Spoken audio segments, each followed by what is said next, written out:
Live from the campus of Westfield State University, this is 89.5 FM, WSKB, Westfield. Support for the community programming of WSKB is provided by Westfield Bank. For more than 160 years, Westfield Bank has been an important community presence and commercial leader in the Pioneer Valley, with convenient full banking services in Westfield, West Springfield, East Longmeadow, Agawam, Feeding Hills, Springfield, Southwick, as well as Enfield and Granby, Connecticut. Visit us on the web at westfieldbank.org. Time to play the game. Time to play the game.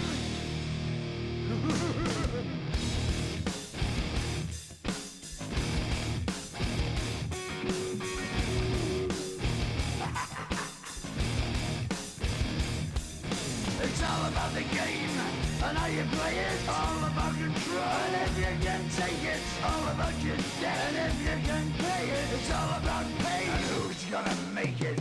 I am the game. You don't wanna play me. I am control. No way you can shake me. I am heavy debt. No way you can pay me. I am the pain, and I know you can't take me. Look over your shoulder, ready to run like a Cleveland bench from a smoking gun. I am the game, and I make the rules. So move on out, you can die like a fool. Trying to figure out what my move's gonna be. Come on over, sucker, why don't you ask me?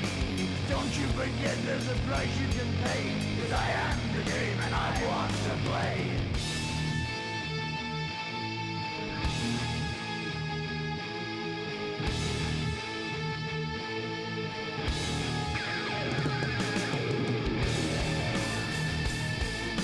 Time to play the game.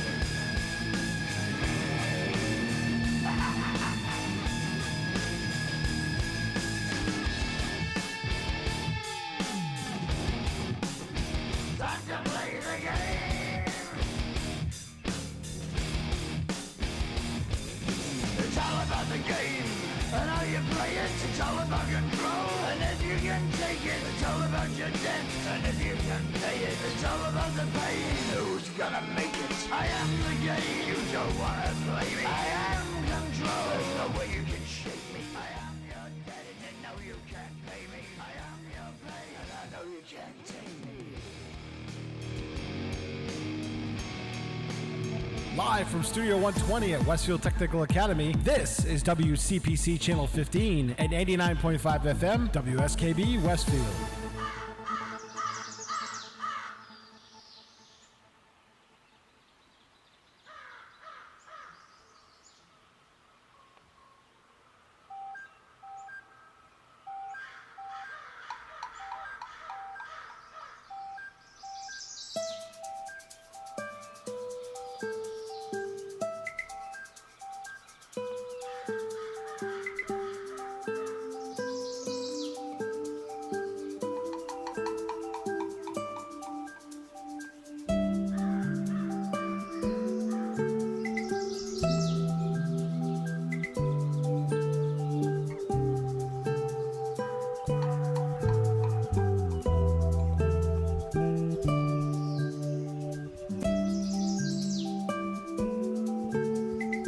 Wow, it is Tuesday morning.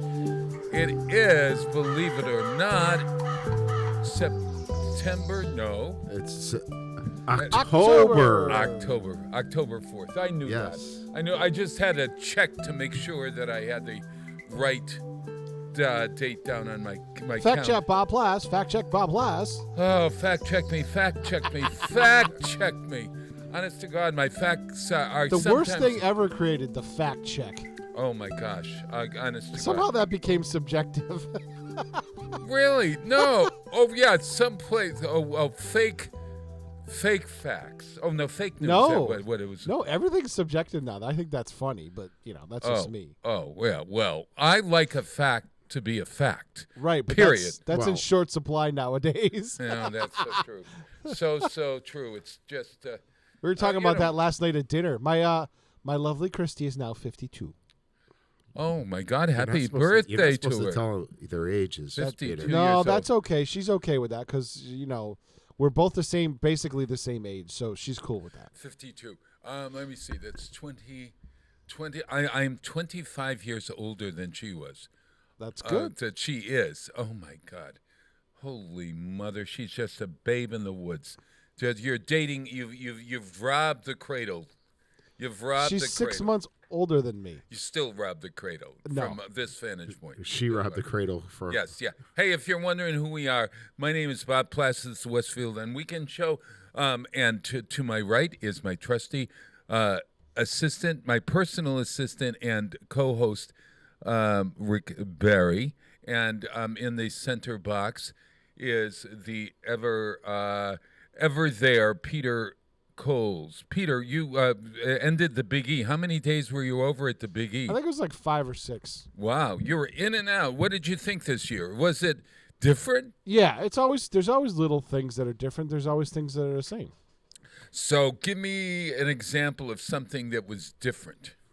I noticed that they kind of developed an area. I don't know why we're spinning. We're gonna have to figure that out. We're buffering. We're buffering. Mm-hmm. Yes. That's my brain in action. It's right here. It's not quite there. There we are. There we go. Oh, wait. Oh, am I clockwise? There you go. At least I'm clockwise. No. I don't know why that's spinning. It's weird. There's something on the screen for you radio folks that is. Look, maybe I can get my head. We're not even connected to the there, radio. Look, well, we're still now recording. I look like a saint. Look, I move it over and for just one moment I'm a saint. Is the webcam buffering? Yeah. Everything's buffering. Oh, all right. And I'm not sure why. I'd like to find out what that word buffer means. Where they got that to buffer something. I know buffer is when you buff. I used the word buffered aspirin. That was an expression, and I'm not sure what they did to that aspirin to make it buffered. They put a coating on it so it wouldn't bother your stomach as much. Oh, so buffering means coat? Like coating or make it safer? To make a space between.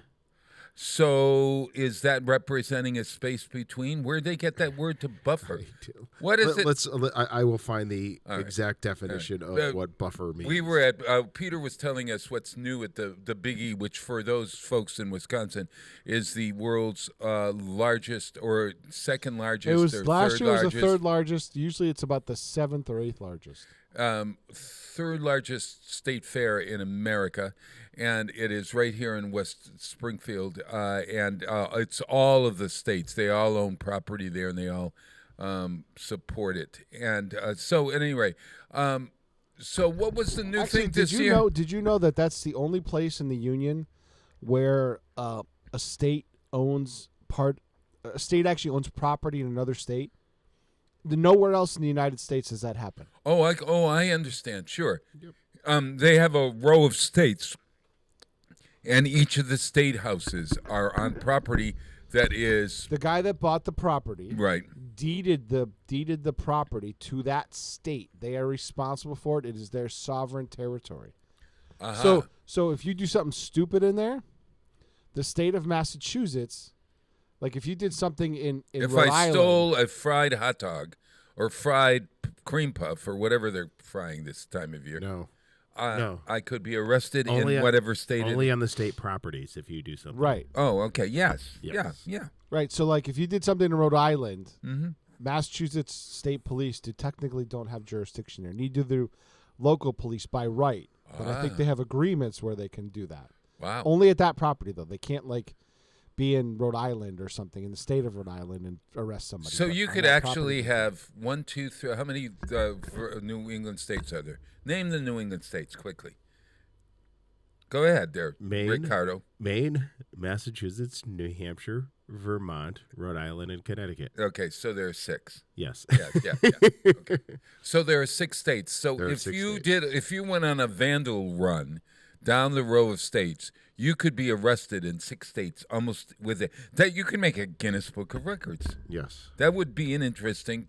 No, please don't do that. We don't want any vandalism. All right, so Peter, So, what Peter, was looks the like- big food this year there at the festival? Did you have any fried food or was anything fried or whatever? What's the new thing? There was chicken pot pie, fried balls. Chicken pot. So all the stuff in a chicken pot pie, right. they crusted with like a crust and they fried. Oh my God! So it sounded like pops in your mouth. Yeah, it's like a ball, like Oh, a risotto ball type Yeah, thing. and it's kind of difficult to eat though, right?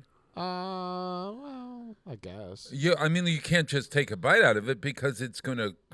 It's juicy. I mean it's loose. It's soup like. It's No, rough they got it down to a science where it's a little bit more hard, but it's all the flavors. You know what I mean? a fried Soft. chicken It's a little pot soft. pie. There we go. Oh, Now it's interesting. coming back. Okay, all right, right. Now everything's coming back. Now the buffer is gone, and we have our Yes, we beautiful had- view of Park Square. We had no internet for a few minutes there. Yeah. Oh, is that right? Yeah. Oh my gosh! The tech center's been doing some weird stuff with me. Wow! Hey, Peter, could you it's do all me a coming back favor in their second hour or sometime What's in that? their first hour? Dennis Akins and Kathy Bradford and Kelly Nielsen are going to be joining us. Yeah, And start I up the Zoom. And I neglected to send them the Zoom thing. Do you have Kathy's email that you could do that, or Did you include them on the original email you sent me? I did. Okay, I did. suppose I could do that. Yeah, would you do that for me, please? Yeah, I'm going to look forward to that. So I was in a graveyard all weekend. How was it? Oh, it was quiet, and Were you picking out your spot? Just no, I wasn't. decided to go, hey, Oh look, yeah, I'm going to check this out. I'm Yeah. just going to stay here overnight and just see what it's like, in yeah. the nighttime. Yeah. Yes, it's exactly right. The Westfield Historical Commission had its 8th, I think it was its 8th ghost tour that I was one of the hosts. Kathy Palmer and I were the guest hosts with Cindy and the lovely Tanya Vancini, with Cindy Gaylord and Tanya Vancini. And we directed 8 tours over a period of 2 nights through an hour tour through the graveyard and the ghosts of the graveyard. And it's not a graveyard, incidentally. It is now known, well, it's always been known as a burying ground. And there's a difference between a graveyard and a burying ground. You know what it is? No. You have any Do idea? tell us. Well, I just was the tour guide. You I were- didn't remember. Somebody else. Bob, told you're supposed to know these things. I know. I mean, well, when you're there, I'm the one that says this way, folks, and then they make a joke. You see, there are a lot of sad stories in the burying ground, as you know, and so in order to sort of keep it light and airy, I come in with a joke every now and then. To make sure that people are enjoying themselves and not weeping profusely, you see.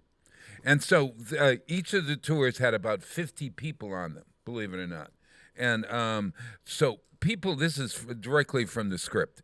People often ask how a cemetery, burying ground, and a graveyard are different. Graveyards, or burying grounds, I guess their names were in synonymous, were most often found next to or near a church, and only members of the church could be buried in a graveyard or a burying ground. Cemeteries, on the other hand, are much larger areas. They're used for burial, and there is no need to be affiliated with a certain church or religion. Right. Those are called secular burying grounds. No, well, I suppose they're secular burying grounds, but they're called cemeteries. So the difference between a cemetery and a graveyard is that in order to be in the graveyard or burying ground, you have to be affiliated with the church, okay? In order to be buried in a cemetery, you don't have to have that affiliation. Isn't that interesting? Yeah, I guess so. Yeah. What do you mean you guess so? That's an interesting fact. It's an interesting, and in fact, our burying ground on Mechanic Street here, you've got to visit it if you haven't. And there's going to be a tour during the daylight hours, and I think Kathy Palmer is directing it. It's October 22nd, if I'm not mistaken, and it's like at 11 o'clock in the morning or whatever, or I don't know. Maybe we'll ask her, but it's around that time. But we do the nighttime tour, and Jay Pagluka lights it, and it's witchy, and there this year there was a spirit walker, a really incredible spirit walker, who looked sort of like he was out of Star Trek. He was about 8 feet tall, and he actually walked. Rick Gaylord created the spirit walker stop. That was the only one that on the stops that wasn't historic. Okay. There were no spirit walkers. That was just, we made that up, or he made that up. The other graves are all wonderful graves that are synonymous or the burial plots for famous people in Westfield, like Noble and Dewey and Taylor, et cetera, et cetera, et cetera. This isn't like a Rob Goff kind of thing for all these Agawam Paranormal fans. Oh, This is no. more of a historical thing. Mm-hmm. Which creates a problem, in a sense. Our first group last year, our first group this year came last year, and it was a benefit for an organization, and they bought all the tickets, the 50 tickets, and then people came on a bus into our graveyard after last year, after going to 5 bars and having drinks. Did they stumble and bumble? Oh my God! We had one. We could have just, I don't know. I could have just dug a hole and put her right in there. She was that gone. She was really gone. So this year they decided that they were going to try it differently, and so they did it first. In other words, they came to our ghost tour first and then went there. Now, that was smart of them that they realized their error. Smarter. Oh, yeah, they're lovely. Oh, my God. The 2 women that run it are just lovely, and they deserve to make all of the money in the world that they can for their organization, and they do very good work. The people on the tour, however, were not affiliated with that organization in some way. They were just on the tour. They were just on the tour, and they were all in costume. So we were all in like 18th century and colonial get-ups, and they were all, there was Cruella de Vil and all of those people. So there was a crisis at the beginning of their tour. A few of the people on the tour had open beer bottles, and they had their Ballantine ale or whatever, their Budweisers. Ballantine. yeah. It's not. All right, don't Grandpa. Make that, just Bob, you're don't going make it- way. Yeah, Bob, you're- I Don't make remember it- slinging Valentine Ale when I was worked for my uncle at Liberty Liquors. No, first I got to question you. Liberty Liquors on Liberty Street, Yeah, my uncle around was the corner from where I lived. my I didn't live at Liberty Liquors, incidentally. But my uncle was the overnight supervisor there. He loaded the trucks every night. how do you- My dad worked for him for a while, and then Oh my gosh. during the summertime when I was like 12, Yeah. my brother was younger than that. We worked for my uncle because as a part-time job, when they instituted the bottle bill in Massachusetts, Right. he would go, instead of the distributor having to do it, he had a pickup that had sides that were 12 feet tall. Right. And we would go to all the major places like Town and Country Liquors and Right. all these big places and pick up the cans with them, the empties, and bring them Oh. back. 'Cause Oh. they had to go back to the distributor at that Uh-huh. time. And then the distributor brought them to the recycler, whatever. Ah. But we used to get paid. This is in the early '80s. We'd get paid a penny a case to basically be the muscle. He's a for, big spender. for How my many uncle. cases? That But listen to 12 this, cents but- for 12 cases? But that's when a bag, like a big trash bag type, was 10 cases. So, Oh, know. yeah. But I learned how to stack a pallet properly for beer. Gotcha. That it gotcha. was 63 cases on a pallet, and then you knew how to the stacking like Honest to God. rubric. Wow, 6 degrees of separation. But My but sister worked at the Dunkin' Donuts, or it was another name. There was another Emma Watson or something. Emma Watson's Donuts or something. I don't know next. But door. Bob, the moral of the story is when you're like 12, Yeah, a $25 check from your uncle, yeah. and when gas is only 80 cents, that's a lot of money right there. You know, we had that's spending right. money when we were little kids. It Yeah, was great. yeah. Was we there didn't. really- We never had an allowance. We worked. Wow. Was there a law against your touching beer cans? No, I guess not. No, Man, because we weren't selling them. We were bringing them back. You were saving the beer can world. Right. Yeah. Well, That was my first job, I think. unbelievable. All right, so Liberty Liquors. Now we were talking about Ballantine Ale before. Correct. You were telling us the story of the group. Oh, we're back in the Ghost Tour. Yes. We went We're from in the old Ghost burial Tours to ground. Ballantine Ale, and then from Ballantine Ale to Bob, Peter's you went to childhood. Valentine A. I just gave you the story. Yes, well, it's lovely. That's the way conversation flows. You grab onto whatever you got and you go with it. That's my rule, and I'm sticking to it. True enough. Repeat that, young man. You grab onto whatever you got, and you keep going. Excuse me. Yeah, that's Excuse me. an aphorism. Yeah. I'll let that one Yeah. sit right there. I'm grabbing onto whatever I've got. Yeah. So what happened? So Okay. Let's get back to the ghost story. So we were about to start the tour, and the one of our shepherds, they're dressed as shepherds, and they bring.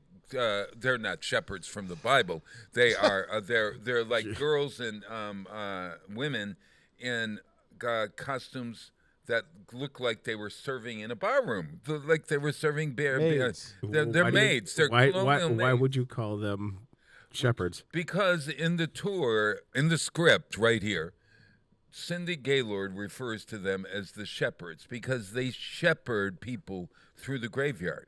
It is so dark in that graveyard, but thanks to J. Pagluka, we have all these lights all throughout the graveyard, which make you be able to walk through Now- and safely. I heard that Jay was down for the count, and he had to quarantine himself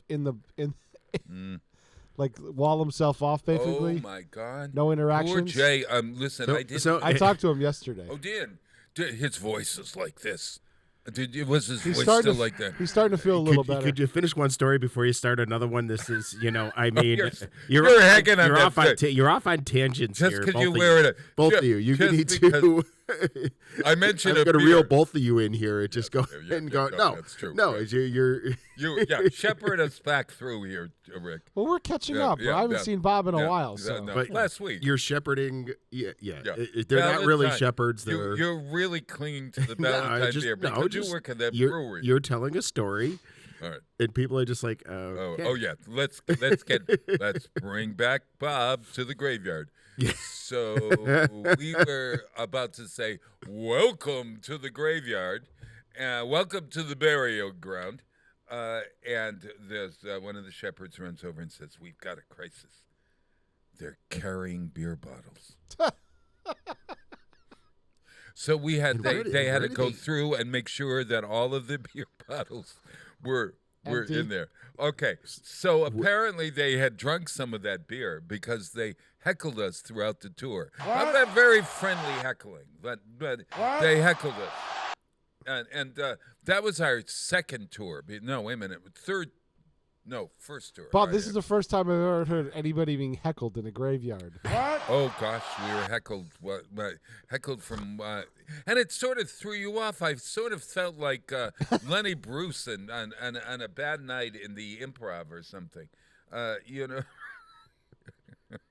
So at any rate, but we got through it. They had the best time. I mean, they really had the best time. And then the lovely, it's Patrick Kennedy's wife, came over to me when I was at the tavern afterward having a Ballantine ale after we finished the tour, and she said, I saw you walk out, and you You ignored me. Yeah, I said hi to I said hi to Joe Mitchell and to Mike Knappich. and you were there, and And you walked right by me. No. Yes, you did. Oh. Did Bob you not then paying say- attention? He just said. You just said to your spouse, who were you with? I was by myself. I had just gotten out of work. And Oh, okay. So you Stop. said to yourself, He needed to decompress. "There's Bob, and Yes. he doesn't care about me whatsoever." Yeah. What? Well, other people came to me. I went into. You see that when you're you're the star. you're Yeah, star. everybody. Yeah, And when you don't. you're You the don't. person- Bob holds court. Yes. I was in the other room. Bob's in the other room. Let's go in and visit Bob. Yes. Right. That's what people did. They went to me rather than my going to them. Yes. So I apologize to you for walking all by right. you with that. That's all Did I right. look you in the eye? You walked right by. You walked right behind Joe Mitchell and Mike Knappich. You looked straight at me and then just continued out the door. I don't even remember this. I had to laugh. Oh my! Yeah, because Joe and Mike walked right over to me. Oh, Rick, I noticed an edge this morning. Is there a grudge? No, going on? No, I'm fine. no, I laughed no. about it. I laughed. I thought it was funny that That you made totally- eye contact with me and didn't even notice me. Oh gosh! I mean, you were in it's the getting doorway. worse and worse, folks. Right. It's You were in the getting- doorway. You were in the doorway, and you were Oh. behind them, and you were a tad bit taller than both of them, Mm. so you can see over them. Oh, true. oh, stop! All right. I'm not saying that they're short. No, but They're just not. They're just not tall in stature. I am not tall in stature Okay. either. I'm only. Oh, that's a circular argument if I've ever heard one. What's the word? Vertically challenged. At what point does somebody become vertically challenged? Are you vertically challenged? No, No. I'm At average. what point? What is it? 5'4" or 5? I It's think got to be about under 5 feet. Yeah.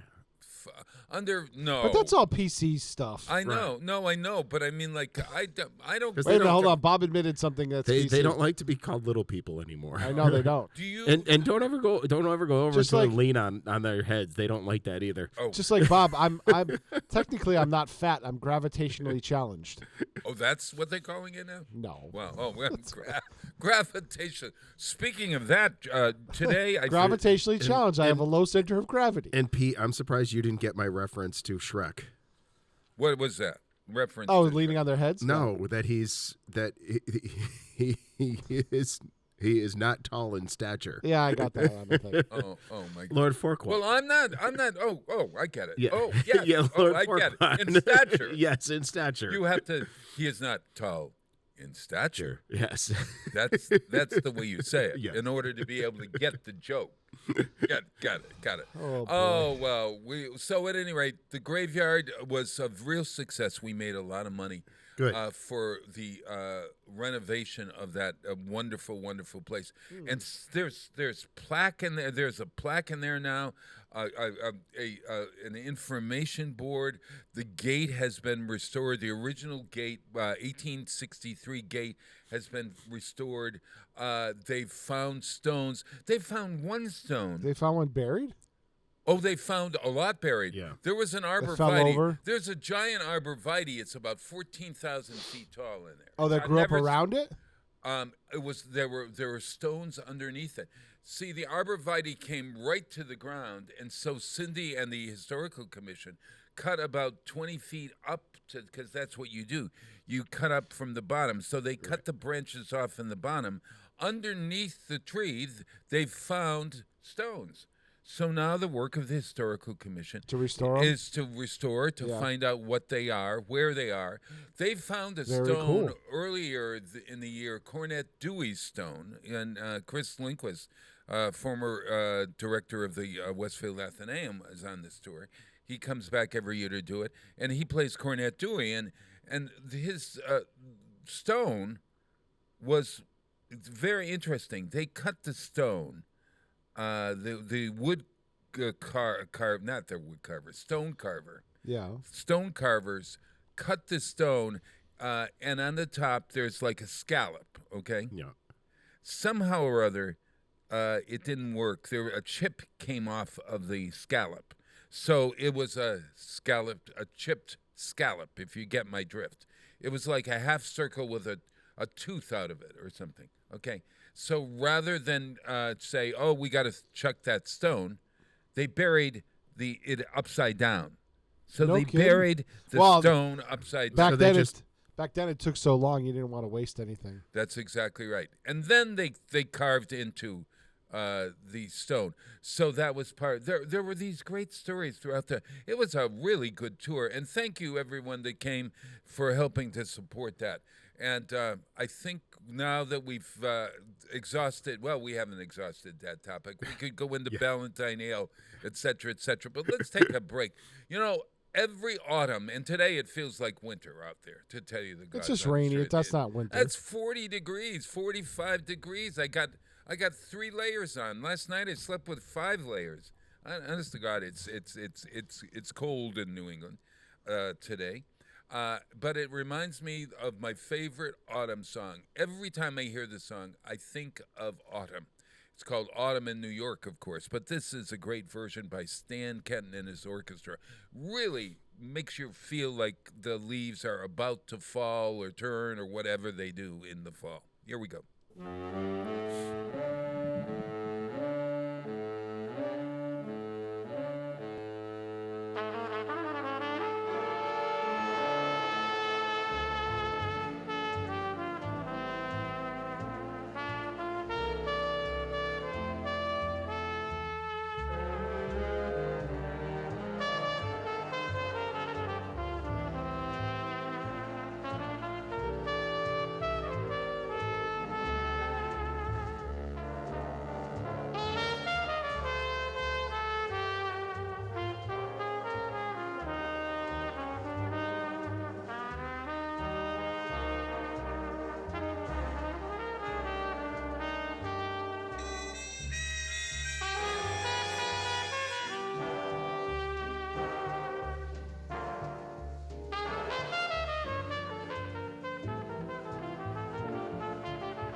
Support for the community programming of WSKB is provided by Westfield Bank.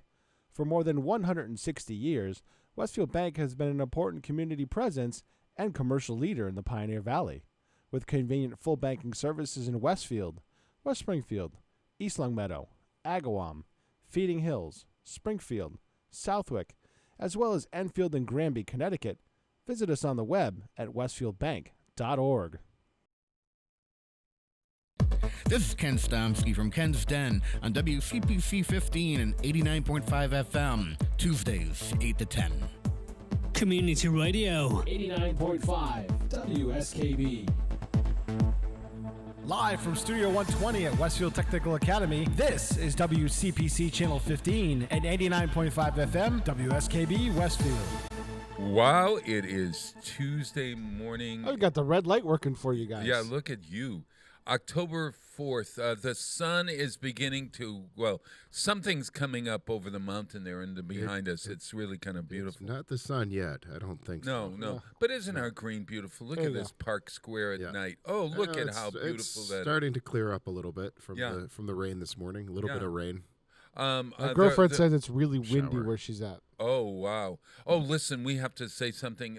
Get everybody donating to those the Floridians who have gone through such trauma. Honest to God. Oh, it's well, you know what? It was projected to go into Tampa, which would have been huge because it's a major, fairly urban area, and there's a lot of people that retire there, so there's a lot of mobile homes. Yeah. It ended up going in a more affluent area in Capri Island, that area. Yeah. Fort Myers. Yeah. But as is wont with hurricanes, they don't always follow the forecasted track. Right. They don't, and it changed in storm parlance. It changed almost at the last minute, and they got our warnings 24 hours in advance. But it's tough. People didn't want to leave. There's going to be loss of life. Oh man! And with a storm what surprised me about that storm is that the size of it. So normally a hurricane Cat 4s, usually they're fairly compact. That storm, as it was already making effects in central Florida, it was still the outer bands were still being felt as far away as Cuba. I mean, that was a big storm. Oh, so big storm. At one point, I saw on the Weather Channel they did an overlay from Hurricane Charlie, which was a Category 4, and there's a lot bigger. It was incredible. The size difference was amazing. Yeah. Usually Cat 4s are tight. Cat 4, Cat 5s are tight, compact storms, and maybe a radius of 100, 150 miles, right? Or less. Yeah. This was 200-300 miles. Didn't it the eye wall itself? It stayed right where it was for a long while. Yeah, it was a slow-moving storm. Yeah. Yeah.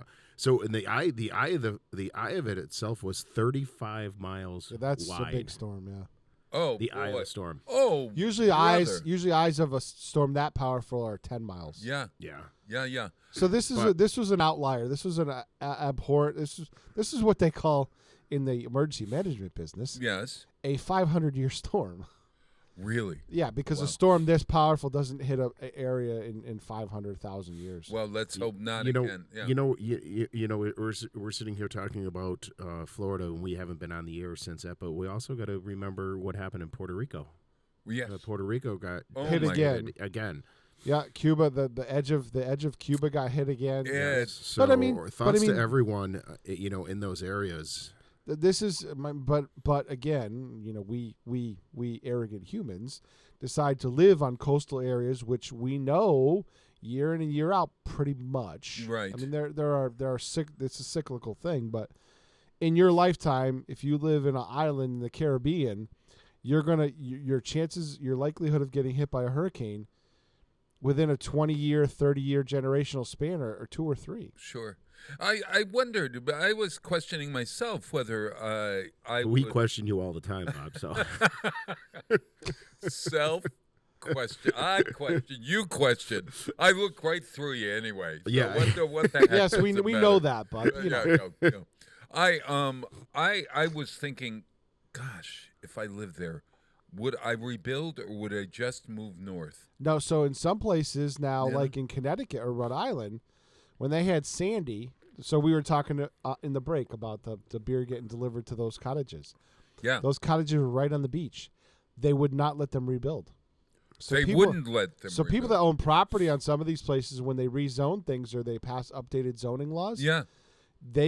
Either it's so expensive to rebuild, you just don't, or you just don't rebuild on a property. So a lot of the cottages that I grew up on as a little kid going to Musquamaket, they all got wiped out by Sandy. Yes. And very few of them got rebuilt. Because of the erosion, or they. No, the laws that you'd have, it's so cost prohibitive to build them strong. Now you have to build them to survive a Category 3 hurricane. Well, Right. that's cost. That's like a concrete piling foundation. Yeah. All this stuff, and that just the So cost not of having that. so not having a cellar. Not having a cellar. No, you have to build them up. Oh. So now you have to build it to a Category 3 projected. What they do is they have a computer model, and you have to build it to a Category 3 projected storm surge. So they figure high tide plus Category 3 winds, and that's the code you have to build it to. So you look across the street, and they're up 15, 18 feet on concrete, like a concrete piling. I've noticed that. Yeah. They have no first floor. Right. The first floor is up that high, but that's the cost. So living on a coastline can be done, but it is you have to be wealthy to do it. Oh my God. And I did happen to notice some of the videos that we were watching that some of the boats, beautiful boats that were just stacked on each other like little Tonker toys. I don't feel sorry for them. So I do. I want you got way too much money and but no. But the houses that had survived this were the ones that were set on pylons and stuff like that. Yeah, that pilings, were either a story or a story and a half above the ground. Yep, because the storm surge, what it is the storm surge can wash underneath it and not erode. It won't really degrade the concrete. So wood pilings would have snapped. So concrete is really, and it's like rebarred concrete. Like we're not talking like just something you pour on a sidewalk. This is heavy duty. This is like, build. It's engineered to support. It's not even engineered to support the weight. It's engineered to support the water, the power of the water pushing against it, almost like a bridge piling. So could the government officials say you can't build again because this is too dangerous or it's going to cost too much? If they've written the building codes and laws in such a way, yeah, they could. Yeah, absolutely they could. Wow. But I noticed some people down in Rhode Island at Musquamaket donated the land to the town, and they've made town beaches out of it, type thing. So like what used to be lots, as I remember when I was a kid, as lots of different housing lots are now like town beaches, like little slivers of town beaches type thing. Wow. But I noticed some of the things are still there. Like I remember the carousel and stuff at Musquamaket is still there. That whole building survived, and it was built very well. The batting cages across the street survived. Right. And then one of the clubs survived, but where we stayed and there was a little snack bar there, that got wiped away. I was thinking as I was looking at the damage, if my house were not damaged, let's suppose I was lucky enough to not have a damaged house. Yes. But I lived on a street where everybody else, I'm living in Armageddon, basically. Would I really enjoy that kind of life? And you would eventually because it's cyclical. Yeah. So they were. I was watching something with the National Hurricane Center. They were talking like we're actually in a slower period of hurricane development, and this is, I think it's because of La Nina. So you get less hurricanes but more intense, but that's because of Pacific Ocean cycles, believe it or not. Affect the Atlantic Ocean. So our world, big blue ball, and everything's dependent on everything. So yeah. You don't put any faith. I'm not. I don't want to get into a long discussion. No, global warming is happening. It's just who or what is causing it, or is it on a cycle that's far outdates human capacity to grasp? Like our history goes back 10,000 years. Is this 100,000 year cycle, or is it a 20,000 year cycle? I see what you're saying. So is there something go on? Absolutely. Yeah. Right.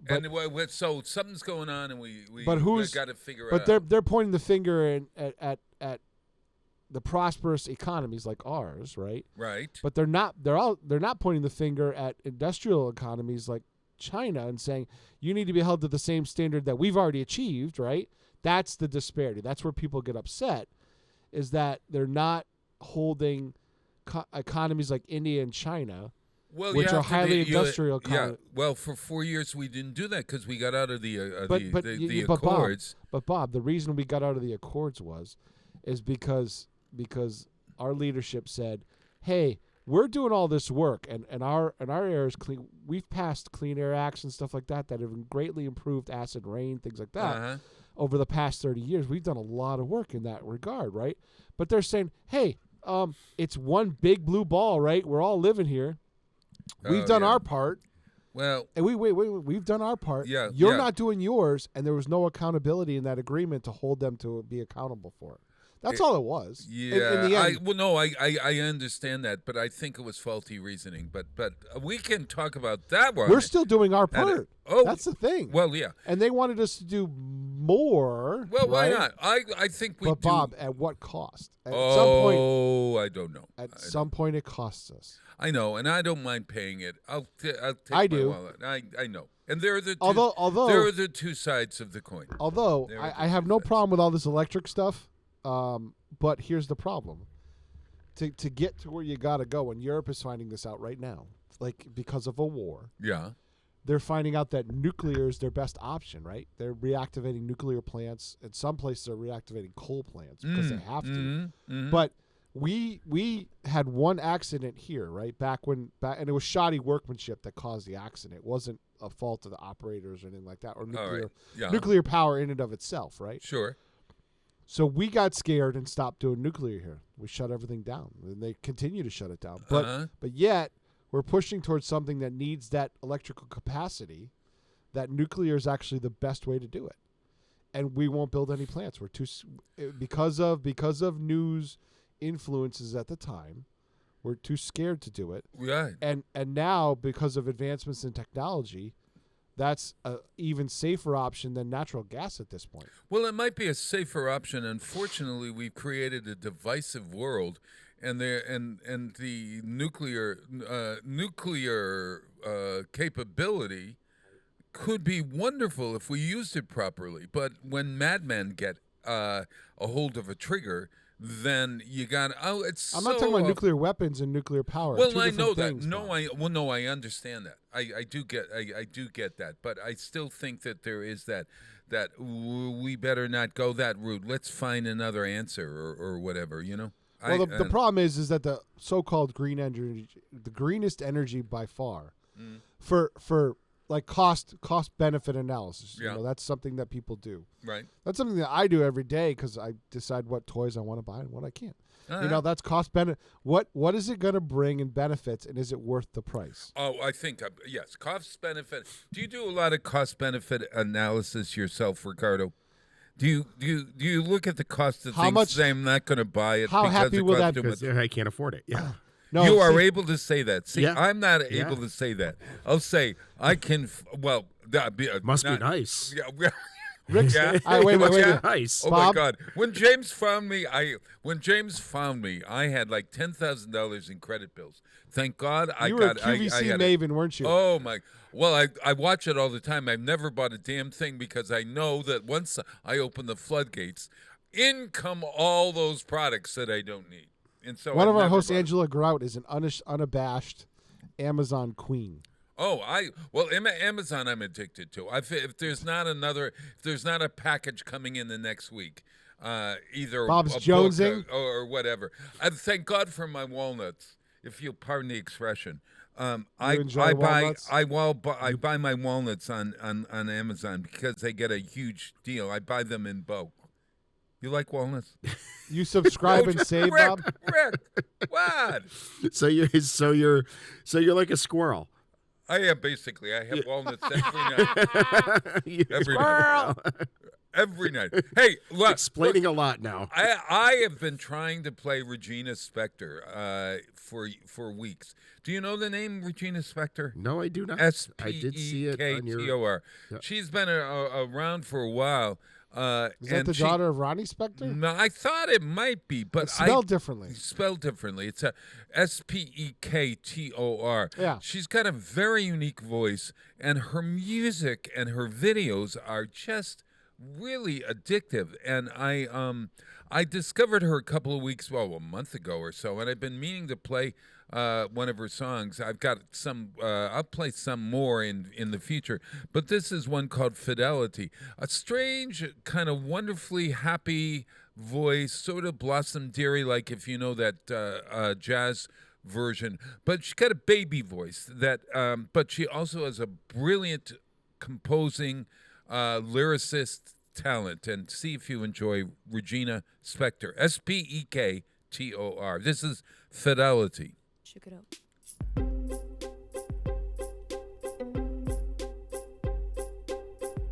I never loved nobody fully.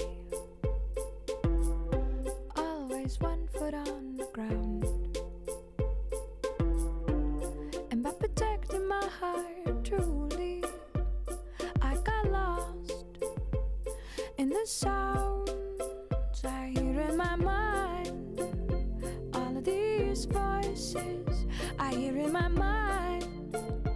All of these words I hear in my mind. All of this music, and it breaks my heart. And it breaks my heart. And it breaks my heart. When it breaks my heart.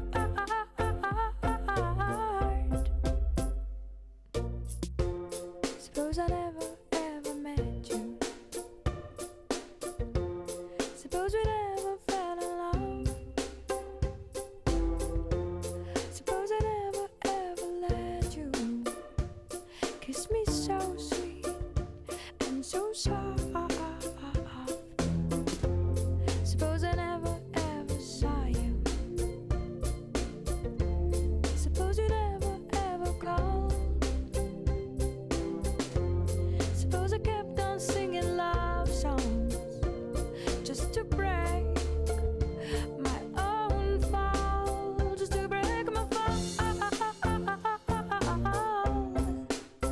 just to break my fall, just to break my fall,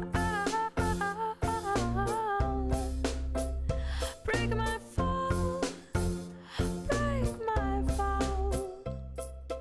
All my friends say that of course it's gonna get better, gonna get better, better, better, better, better, better, better, better. I never loved nobody fully. Always one foot on the ground. And by protecting my heart truly, I got lost in the sounds I hear in my mind. All of these voices I hear in my mind. All of these words I hear in my mind. All of this music, and it breaks my heart. And it breaks my heart.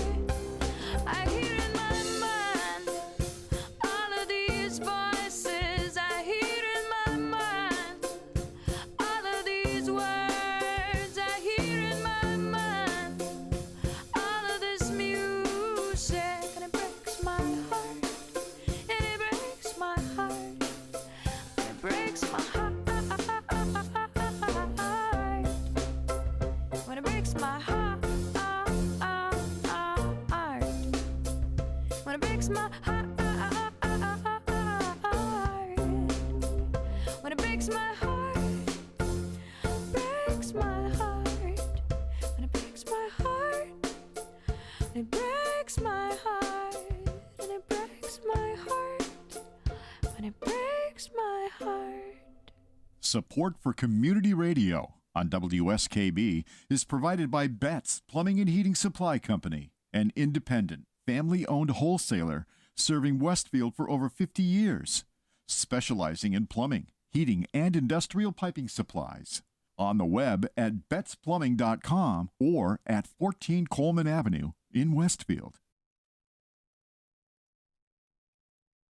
Join us every Thursday morning from 6 until at least 7:30. Check out the Bobby G and Company Show right here on WSKB 89.5 Community Radio. 89.5 WSKB. Live from Studio 120 at Westfield Technical Academy, this is WCPC Channel 15 and 89.5 FM WSKB Westfield. Wow, it is Tuesday morning, October 4th. 2022 and counting. My name is Bob Plass. For all things Westfield on Weekends, go to westfieldonweekends.com. We got Pumpkin Fest coming up. Let me hold up the poster. Pumpkin Fest. Where is the poster? Did I just? I don't know. What'd you do with it? I don't know. It's sitting right here. Where did you Hey, eat Bob, that poster? Bob, Oh, there it is. Bob, you got to start sending me those graphics. Oh, or I got Kathy, it. Yes, I do. Yeah. Because if you do, I can run those on Channel 12 as a graphic. Exactly the information you want to get out there. I can put it right up on the channel. I'm sending you stuff today. And it's less work for me. Oh, my God. Because then I don't have to try to decipher this calendar submission on the city website. Yeah. So I send it directly to your send it to my city email, yeah. I will do that. I think all over town. The posters are now all over town. Have you seen the 30 ones that Jerry Tomasco, myself, and Jason? Yeah, but it's only 2 weeks out. You got to send it to me like a month before, so I can run it for a solid month. Oh, I don't know. Let's ask Kathy Bradford. Kathy, you can take care of that, right? That beautiful woman. She's sitting right there, and Kathy is the director of WOW's Creative Arts Center, but she's also our dear, dear friend. She's also fun to have on our show, and I just love it when Kath comes on. And yeah, you look like you've been up for hours, Kathy. No, I have not. This is early for me. This is early. We're both from the theater, so we are. This is a stretch of the imagination here, Kath. How much before an event do you begin to advertise it? You've done 20,000 events in your life. It depends on the size of it, and it could be save the date a year out, and then starting 6 months, and then increasing it as it gets closer to the event. I mean, Pumpkin Fest is a very large event, so it's common to see our signs out there already.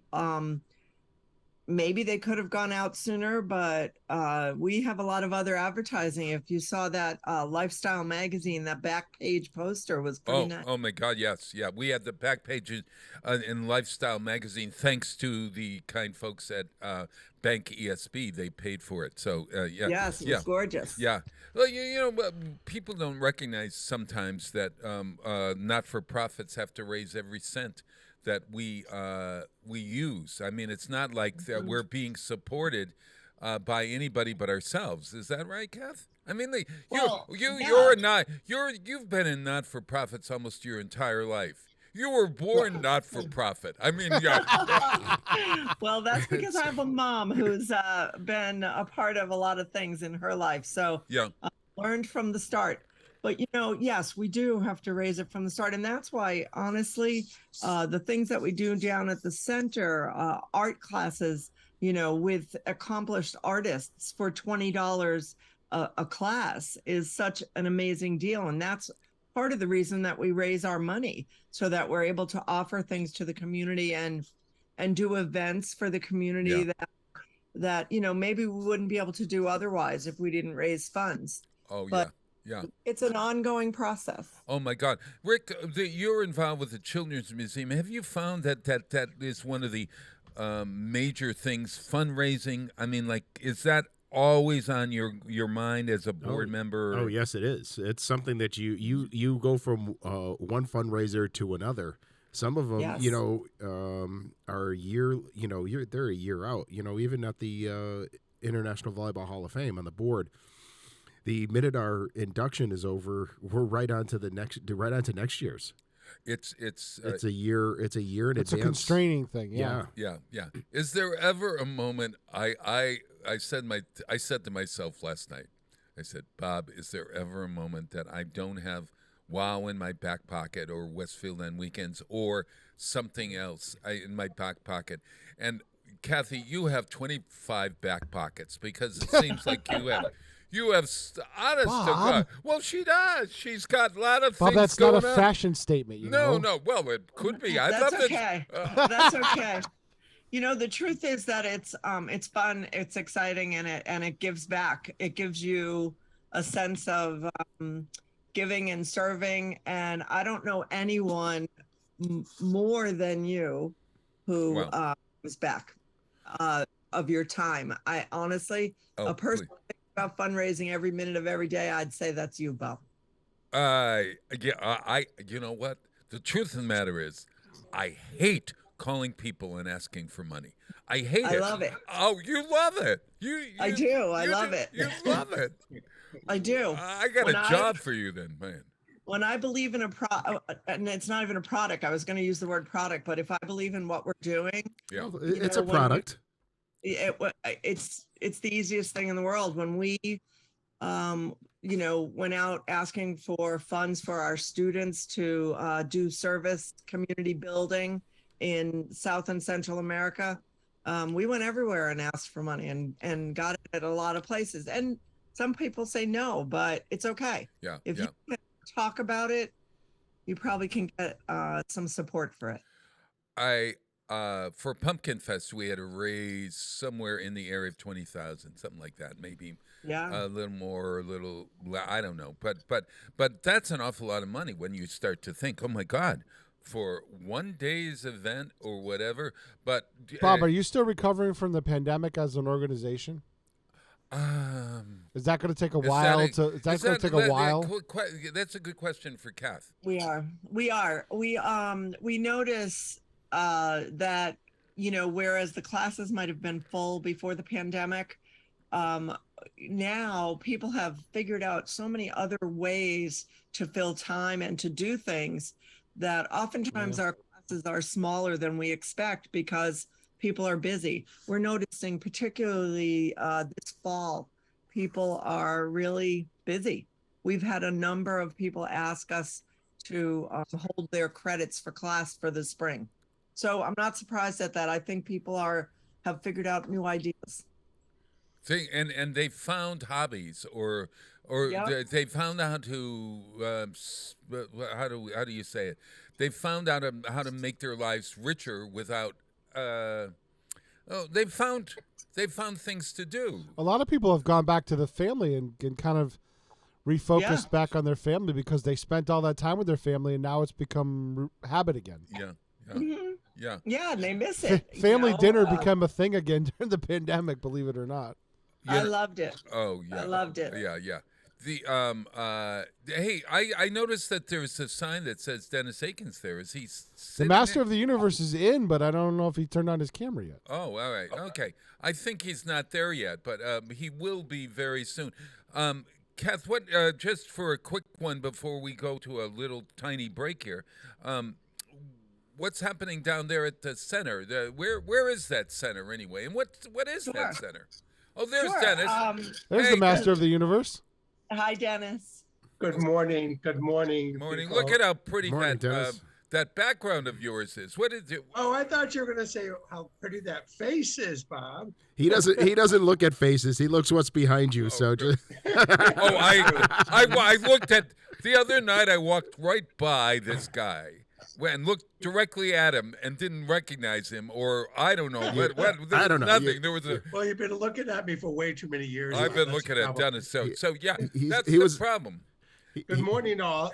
What a joy to have the illustrious Kathy Bradford on your show. Oh yeah, but you guys are a good duo. Hey, so Kathy was about to tell us what's going to happen or what's happening down there at the center. Where is it, and et cetera, et cetera. Sure. We are at 105 Elm Street, which is the Renova building. Very excited to be in a space that is able to convert to a lot of the different things that we do. And we have everything from recitals with students and faculty from the university. We call that Up Close and Musical, to what we will be doing very soon, which will be a monthly gathering of artists to talk about what's new in the art world and sort of what's the art forms and what are people doing. So that'll be kind of like a group instead of a class, although people will be able to come on in and have some conversations. We'll be adding some introduction to mosaic. So if you ever wanted to, refinish that table with a design. Oh, I love that. We have some paper making coming. Very excited to have our return of photography class in the spring so that we can go out into the world and take some pictures of nature versus some of the inanimate objects of the fall. So we're excited about that. Yeah. And our Cupcakes, Cookies, and Community is starting again soon. Our programming for children. Yes. And let me say one thing about that. This is the most exciting. We are having our very first holiday ball for our children. And that will be December 2nd, where parents can bring their children and meet our very own Snow Princess and the Snow Queen and some other special guests from everywhere from the North Pole to other parts of the world. It'll be an opportunity for students to learn about holiday differences and similarities while they're dressed up in their holiday finest. So that's already up online if people are interested. Wow. Well, and we've got Pumpkin Fest, October 15th. It's 11 to 5 in the afternoon. It's on the middle school athletic fields behind the Boys and Girls Club, behind Amelia Park, Children's Museum, behind the South Middle School, all over there. And that is really exciting this year because we're giving out more than close to 1,500 pumpkins, free pumpkins. Nice. Yeah. Wow. Dennis, you ever decorate? You decorate pumpkins? I connect you with pumpkins all of the time because he played Charlie Brown, everybody, for years. And you notice he was born to be Charlie Brown. Look, show us your head, Dennis, your Charlie Brown head there. Look at that. I have a perfect Charlie Brown head. There's no question about that. All you do is all he does is put on a striped T-shirt and he's Charlie Brown. Immediately. Yes, I'm a big pumpkin fan, and the reason I am is because my favorite color my entire life has been orange. My first new car when I graduated from college was a pumpkin orange Toyota Corolla. Really? And my love of orange has continued to this day. I have orange fleece jackets. This looks orange, but so look at the wall behind me. Denny, you got to call it burnt. You got to call it burnt sienna, not orange. You don't want that stigma. That's correct. I understand what burnt sienna is, but pumpkin orange is not a very house paint color. So true. You are the only one in the world that I've met that has orange as their favorite color. Oh no, Kelly Nielsen. You're kidding me. Same? My Kelly Nielsen's favorite color is orange. Wow. And we discovered that. Kelly and I talked about that when Kelly and Kathy were able to come down and visit us in Rehoboth Beach this summer. Yeah. So we learned that. Yeah. We are headed actually in a few weeks. We're all going. Well, I don't think Kath is, but I am getting my costume ready for Halloween to be celebrated with Dennis and Michael and my spouse James Rick is growing his hair like it was. We're going as the Addams Family. I hate to say it. Oh, that is awesome. Yeah. And James is it. So Cousin It? So his hair is growing in front of his face. That is outstanding. Oh my God. Bob, you don't know what character you are yet. Well, there's only one left, and I'm not doing it. I'm telling you, I'm not doing it. You are doing it. Of course you are. Uncle Fester. No, Granny is the Uncle only. Fester. Uncle Fester. Yeah, of course. Yes. Granny is the only character left. I'm not doing Granny. Who? Granny. No, her name was Grandmama, first of all. Grandmama.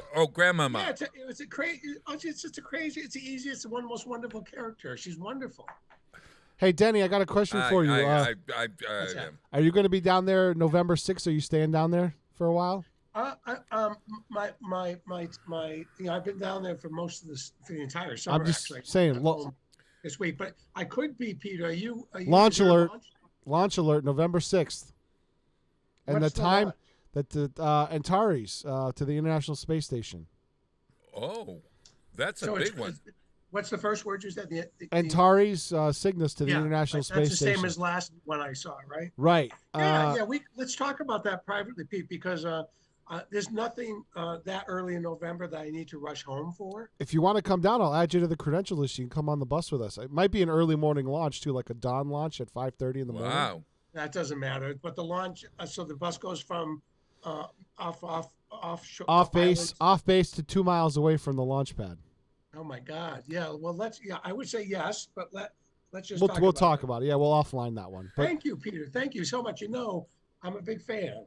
well, and you'd also be a fun commentator because it'd be one of your first ones up close and personal. Wild. Look you notice that Kathy and I are not invited to this darn thing. Well, because I know he can be in the area. Rick, with none of us. Way too early. I've invited Way Rick. too early in the Wait, morning. hold on. Stop. I've invited Rick, and he doesn't want to. Not to this one. I just Oh, I you didn't know wanna anything go? about it. No. When It's is over. it? It's over a weekend. One of the reasons I love it because I've seen them from we have a second floor deck in Rehoboth, and it looks directly south, and I can see the launches from there. And the first one I watched was one of the most spectacular things I've ever seen in my life. And all I kept on saying to myself was, "Look at that orange tail." Right. which my gets God, us so which gets us Exactly. right back to the orange. Oh my! You like how I do the segue on that one? That was really Life- pretty good. Life is a circle. The circle of life. Oh my Exactly. God! Yeah, it's exactly right. Did Francis of Assisi today's Francis the feast first? Oh, I have to do. Bob, this. more important than that is National Taco Day. It's National Taco Day. Yes, yeah. You guys are all wrong. It's Yeah. National Vodka Day. So. Oh, it's honest to God. Today there's a. Get your priorities straight, people. It's National Midwifery Week. Hey, It's Mr. Barry says it's Tito's Tuesday. it's National Vodka Day. It is National Yes. Vodka Day. And today in space news, Sputnik was launched. Oh my gosh! Oh, it's World Pets Day. It's but it's Saint. Bob has a list about 4 miles long of days today. Oh my God! It's for some reason October 4th. Doesn't World Pet Day also have to do with the feast of St. Francis? Oh, it's, I yeah. mean, Oh, yeah. They yeah. kind of go together. Yeah, they kind of go the- together. Bless the Beast Day. So you know what I'm going to play? I said, what? Oh, Okay, animals. What song am I going to play? I can talk to the animals. Of course, of course. I'm going to play that song because "Bless the Beasts" and the Children, but that song by the Carpenters is so schmaltzy. I just didn't want to sing that. So I found. Bless the Beast and the Children was based on a poem. Oh yeah, and it was also it's a novel too. I think there's a movie called "Bless the Beast." Oh, that's where bless the beast and the children. It just sort of brings me back to a very sad part of my life. So, but Dr. Doolittle doesn't. So, if you could talk to the animals, which animal, Kathy, would you want to talk to? I have 2 little dogs. I would have to talk to them. They always communicate, and I just want to know what they're saying. Really? Yeah, especially my rescue. I want to know what her life was like before us. What's her name? Her name is Camden, after Camden, England. Oh, okay, got it. Why Camden, England, of all things?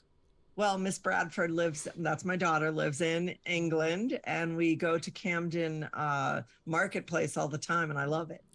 Oh, so you call your dog Cammy. Okay. So Yes. Cammy is going to be asked what exactly. Just say it right. We'll put it out in the universe because maybe she'll answer later in the day. Cammy, It's Pets Day. I would say, Cammy, what is it that makes you afraid of thunder so much? Oh, okay. Dennis, you got what animal do you want to talk to? Oh, Bob, I have so many dogs in my life that, Wilson is our current boy, and I love him dearly, but he talks to me all the time, so I don't need to talk to him. I'd actually like to talk to a dog you know very well, Bob, and that's McDuff, my dog that I had for 15 years. Oh, yeah. My yellow lab. Yeah, because he could tell me what's going on over the rainbow. Yes. Over the rainbow. Rick, I know you probably want to talk to your dog or maybe your cat. No, I'd actually. I want to talk to another I animal. could say that Your cat is learned. I could say that I would talk to my cat, but my cat would just ignore me. So that's just what they do. See, I don't know. They just You're go. going to take the chance. They just look at you and go, just shut Rick, up and leave me alone. Experiences may vary because my girlfriend's cat great. Cleo. Oh. My girlfriend's cat Cleo absolutely talks to me, and my girlfriend's amazed. Like I can talk to that cat, and she'll do what I ask her to do, and she's like, she doesn't do that for anybody. Like, why is she doing that for you? I'm like, I don't know. Yeah. Listen, I want to talk to a chipmunk. Really? Yeah. I'd like to find out why this year there are so many chipmunks. Don't squirrels talk to chipmunks? Oh, listen. Aren't you a squirrel? You said you were hoarding nuts. I'm hoarding nuts. Walnuts. If you guys want walnuts and you guys run out of them during the winter, Bob's got a stash of them. I always have. I have a running order. That's an old farmer's tale that the reason that you think there's more chipmunks is because they're just so much more active because of the tough winter that's coming. Yeah. The winter's mild, they know it, and they're not going to worry too much about getting out of there. Listen to you. So you're answering for the chipmunk. Wow. Somebody's been peeking into the Farmer's Almanac. Well, okay. This is a Leslie Bricusse song from Dr. Dolittle. Quite honestly, it won the Academy Award, this song. Would you believe that this was on the top 10 years ago, back in the 60s, that this song was a top 10 song? Yeah, I believe it. But the lyrics are really good. If you could talk to the animals, learn their languages, maybe get an animal degree. Imagine talking with a tiger, chatting with a cheetah. What a neat achievement that would be. I would converse in polar bear and python, and I would speak in fluent kangaroo. If you ask me, can I speak rhinoceros? I'd say, wait, Corsaurus, can you? What? All right. I just did the song. Let's hear Sammy Davis do it. Whoa, if I could talk to the animals, just imagine it, chatting with a chimp and chimpanzee. Imagine talking to a tiger, chatting with a cheetah. What a neat achievement it would be if we could talk to the animals and learn their languages, maybe take an animal degree. I'd study elephant and eagle, buffalo and beagle, alligator, guinea pig and flea. I would converse in polar bear and python. I would curse in fluent kangaroo. If people ask me, can you speak rhinoceros? I'd say, of course, can't you? If I conferred with our furry friends, man to animal, think of the amazing repartee.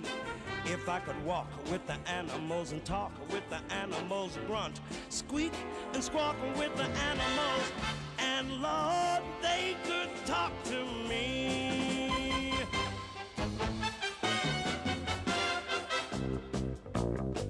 Yeah. If I could talk to the animals, think what fun we'd have asking over crocodiles for tea. Or maybe lunch with 2 or 3 lions, walruses and sea lions. What a lovely place the world would be. If I spoke slang to orangutan, oh, the advantages any fool on earth can plainly see. Discussing Eastern art and dramas with intellectual llamas, that's a big step forward, you'll agree. I'd learn to speak in antelope and turtle. My Pekingese would be extremely good. If I were asked to sing in hippopotamus, I'd say, why not a must? And I would. If you stop and think of it, there's no doubt of it, I could win a place in history.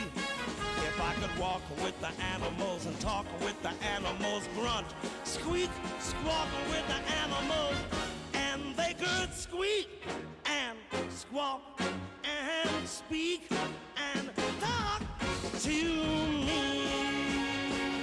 They would talk to me.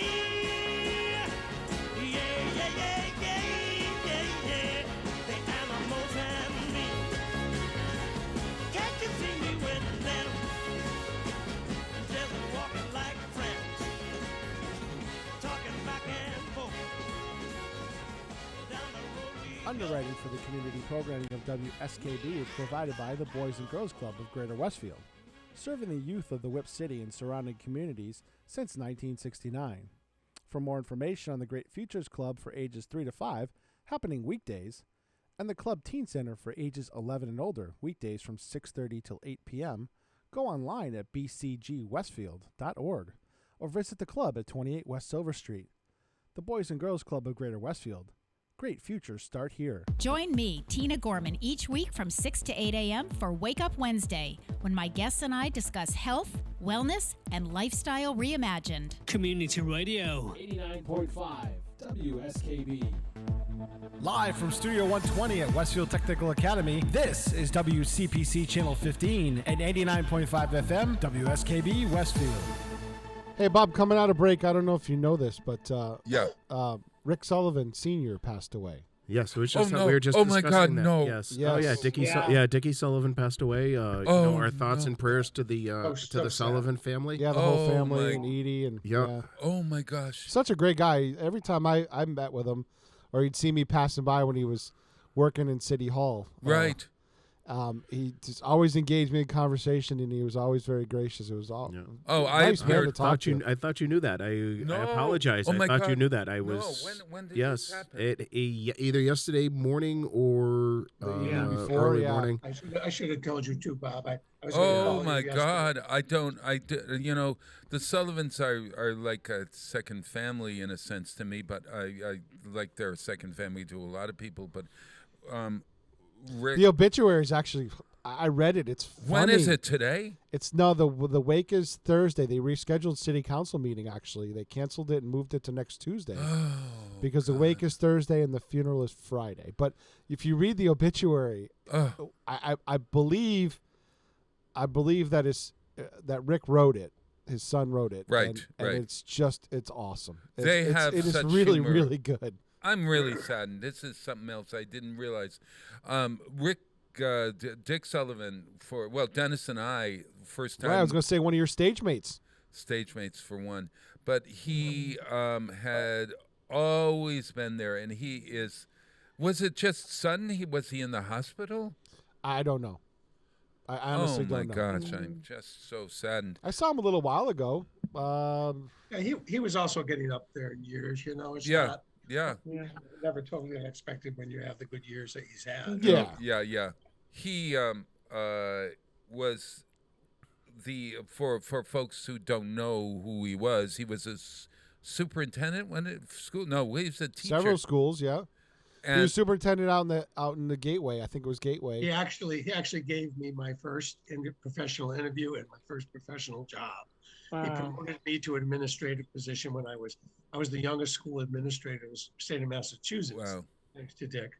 And we had great working years together, as well as Bob knows all our stage years. Of our stage stuff, and his wife Edie, and they've been together for years and years. And he founded the Sullivan dynasty of public servants in a way, if you really think about it. I think so. You know, every one of the Sullivan people are so connected to developing a great community, and a lot of it came from what he learned, they learned in their home.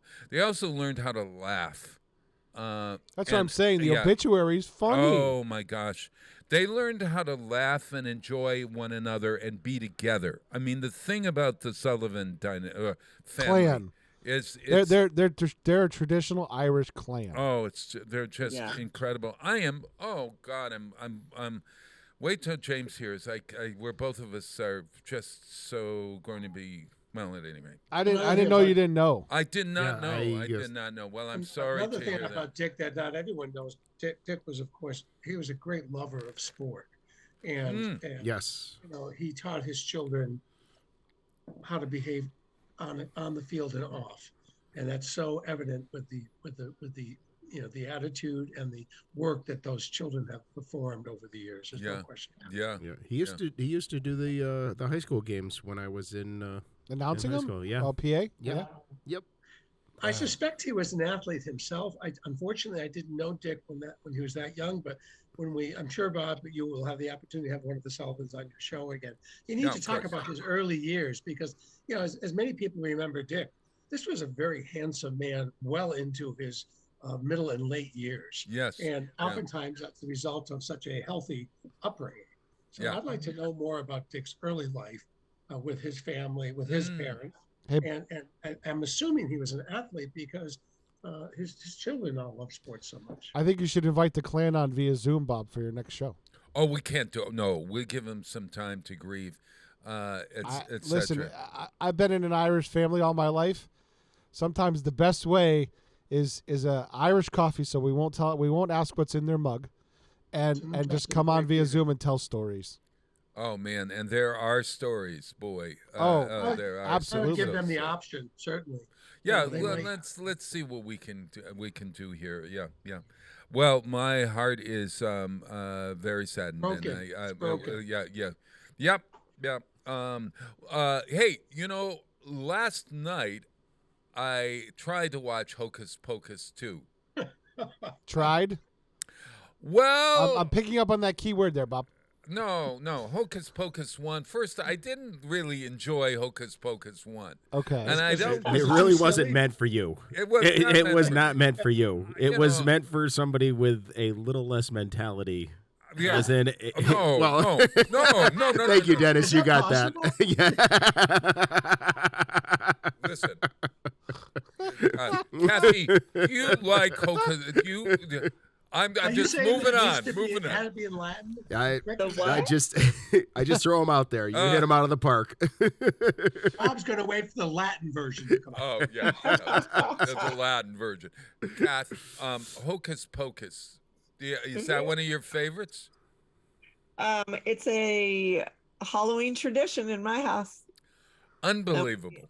And we saw both of them, one on Friday night and one on Saturday night. You did? Yeah. That's great. Yeah. And which is your favorite? I think the first one. Really? See, Yeah. I thought the first one was overrated, to tell you the truth. And so I said to James, should we watch Hocus Pocus 2? So then it's on Disney Plus right now. So we turned it on last night. Of course, I turned it on at 7:30. Okay. The show is 2 hours long. I have to be in bed by 9:15 in order to get up at 5 a.m. But so I was really stretching it.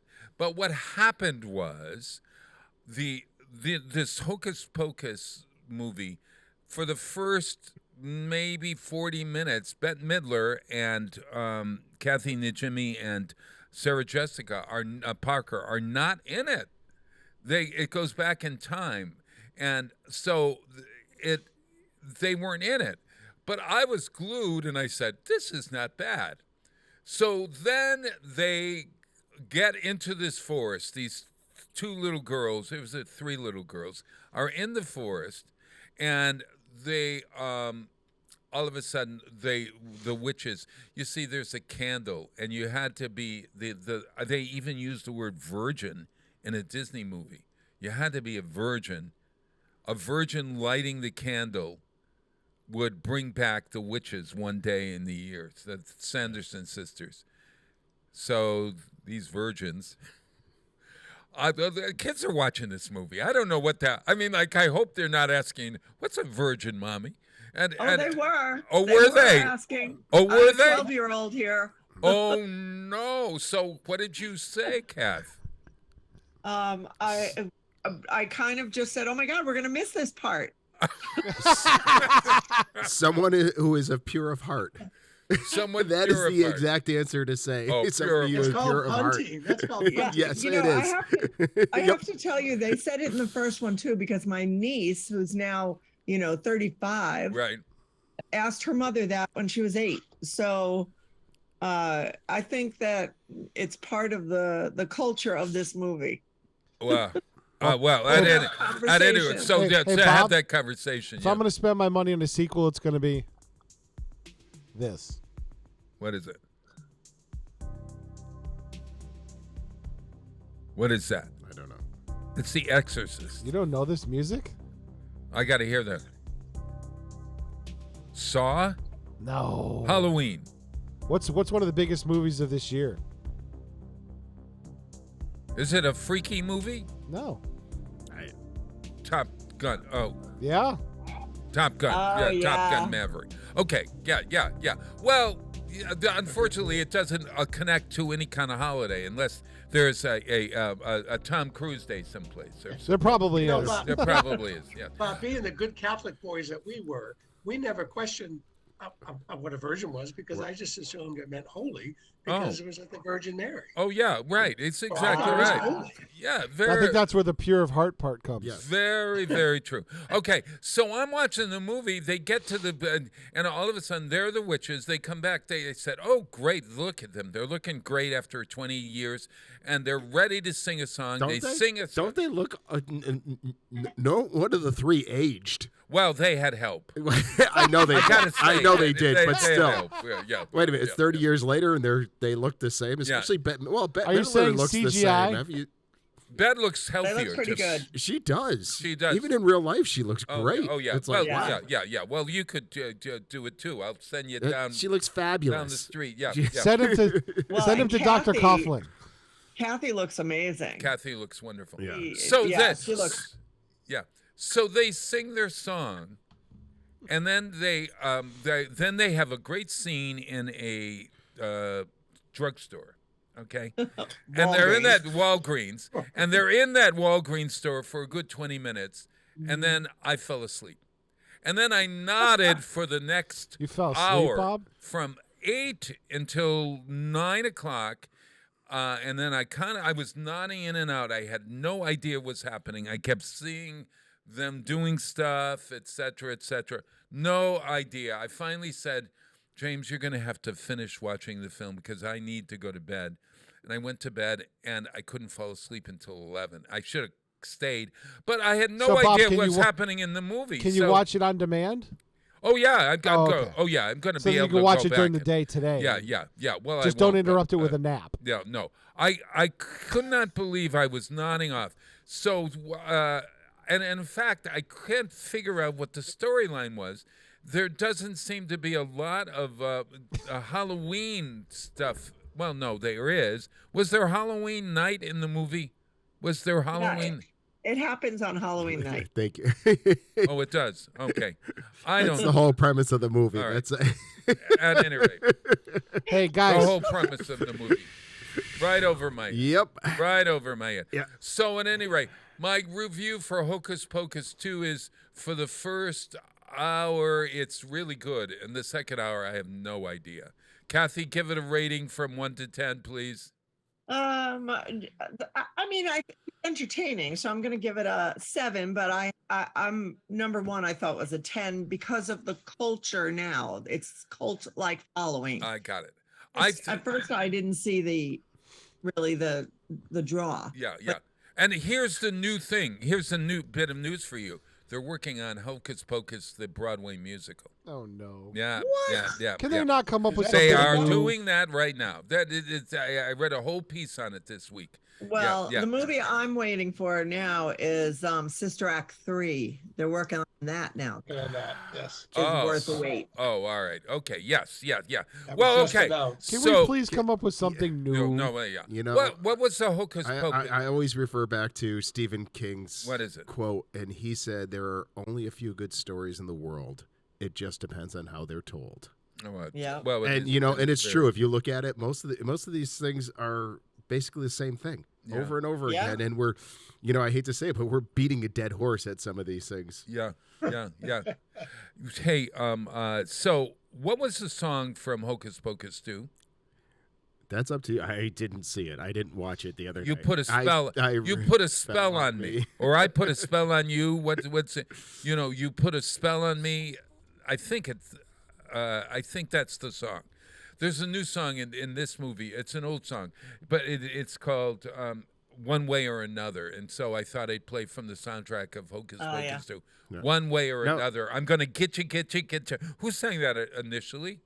One way or another. Blondie. Yeah. Who? Blondie? Who is Kenny's that? Kenny's yelling Yeah, Blondie. It Blondie. sounds like Blondie. I don't think it is, though. Yeah, one way or another. That's Blondie. All right. Oh, I think it Is it is. Blondie? I think Now- you're right. Was Hocus Pocus 2, was that filmed in Salem?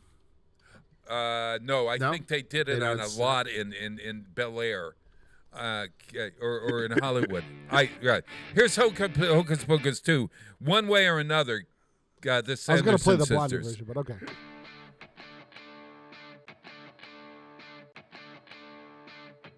One way or another, I'm gonna find ya. I'm gonna get ya. One way or another, I'm gonna win ya. I'm gonna get ya. One way or another, I'm gonna see ya. I'm gonna meet ya one day. Maybe real soon, I'm gonna meet ya. I'll meet ya. And when the sun has gone down, we'll fly our broomsticks downtown to spy who's around. Sisters, one way or another, we're gonna find ya. We're gonna get ya. One way or another, we're gonna grab ya. I'll nab ya, I'll jab ya. One way or another, we're gonna snatch ya. I'm gonna catch ya, dispatch ya. One day, maybe next week, we're gonna grip ya, and then we'll trip ya. I'll rip ya. Now lead us, Salem, lead us to my mayor. And like a hawk in the night, we'll scoop you up for a flight, then we'll take a bite. 2, 3, 4, I'll say into pie, alpha, maybe up and die. In Kamakoriyama. Hey, hi, come on, baby, up and die. We're barbecue ya, and even witches brew ya. We're rifting through ya, and do ya. We're gonna slay ya, then probably fillet ya. It might upset ya, but we'll get ya. One way or another, we're gonna find ya. We're gonna get ya. One way or another, we're gonna trick ya. I'm gonna stick ya, I'll kick ya. One way or another, we're gonna meet ya. Yeah, we're gonna cheat ya, beat ya, then defeat ya. Ooh, maybe right now, no more debating. It's aggravating, Satan's waiting, Satan. One way or another. Support for the community programming of WSKB is provided by the Dunkin' Donut Shops of Westfield and the Sardinia family. It's nice to know that even as the world changes, Dunkin' Coffee remains the same at 7 convenient locations throughout Westfield. Underwriting for Community Radio on WSKB is brought to you in part by Rockies. Over 30 convenient locations throughout Massachusetts, Rhode Island, New Hampshire, Connecticut, and Florida. One of the nation's largest ACE dealers. Expertise and great product selection in paint, hardware, lawn and garden. That's Rockies. Rock solid service since 1926. On the web at rockies.com. I'm Mark Auerbach. Join me every Friday at 8 a.m. for Artsbeat, where you'll meet interesting actors, directors, designers, and musicians here in Western New England. Community Radio. 89.5 WSKB.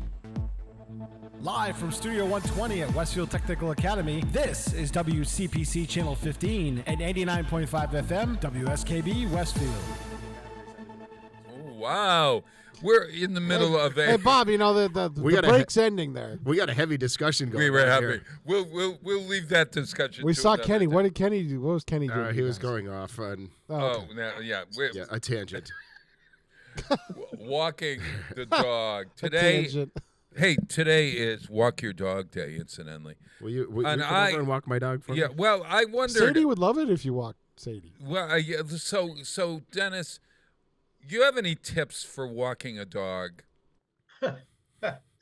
Yours or someone else's dog? No, someone. My dog, General dog walking tips. I train my dog to walk me. When we walk Wilson, from the time we got him, we let him make choices as to where he wants to go, because we figure he is so under control of humans all day long. Right. The one thing that he enjoys in life is smells.